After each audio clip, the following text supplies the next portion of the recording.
តាមលក្ខខណ្ឌដែលបានចែងដោយសភាអាមេរិកទាក់ទងទៅនឹងកម្មវិធី B3 ឯកជនអាចដាក់ពាក្យបានទី1ត្រូវមានអាយុចាប់18ឆ្នាំតើទី2ត្រូវតែមានសុខភាពល្អមិនមានជំងឺរគាហាមមិនមានជំងឺឆ្លងជំងឺរ៉ាំរ៉ៃទី3ចំពោះរត់ល្អមានន័យថាមិនមានបាត់ក្រិតបាត់ព្រមមិនទាន់ឬក៏ប្រើសារជាតិញៀនភាពយន្តត្រូវតែមានព័ត៌មានឯកសារត្រឹមត្រូវអស់នៅក្នុងច្បាប់នៃកម្មវិធី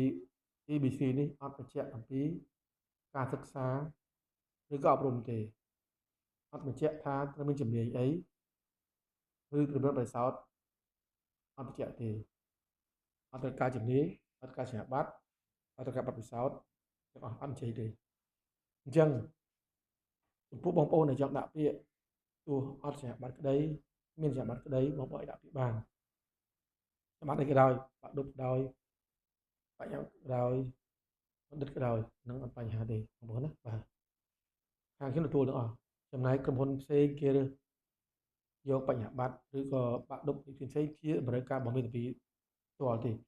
មិនមែនជាតម្រូវការរបស់ច្បាប់ទេមិនមែនទេបងប្អូនណាអញ្ចឹងឲ្យជាក់ច្បាស់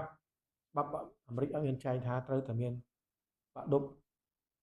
ដូចឆ្នោតទេឆ្នោតគេចែងច្បាប់មកអញ្ចឹងត្រូវមានបាក់ឌុបយ៉ាងតិចបាទ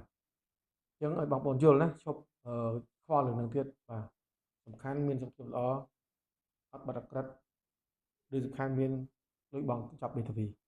ខ្ញុំសូមបញ្ជាក់បញ្ចប់សេវាកម្មមេធាវីរបស់ខ្ញុំគឺ